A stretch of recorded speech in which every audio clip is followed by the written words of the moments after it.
ఈలో ఏదైతే ఇప్పుడు మనకి పదవీ విరమణ చేసిన ఐపీఎస్ అధికారులకు డీజీపీ సన్మానం అయితే చేయడం జరిగిందనమాట. మీరు ఇక్కడ చూడొచ్చు పదవీ విరమణ చేసిన ఉద్యోగులు అనమాట వీరందరూ కూడా. ఇక్కడ మీరు చూసుకోవచ్చు చిత్రంలోని వీరికైతే సన్మానం చేయడం అయితే జరిగింది.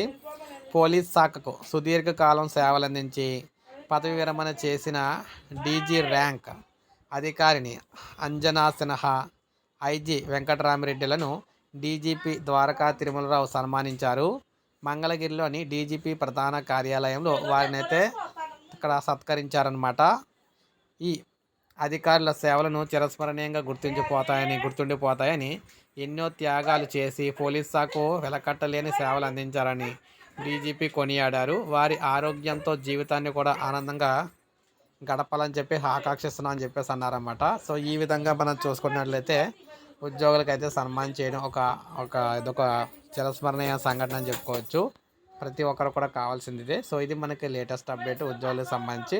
లైక్ చేయండి. ఇలాగే లేటెస్ట్ అప్డేట్స్ అందిస్తూ ఉంటాను ఎంప్లాయీలకు సంబంధించి. సబ్స్క్రైబ్ చేసుకోవద్దు, మన ఛానల్ సబ్స్క్రైబ్ చేసుకొని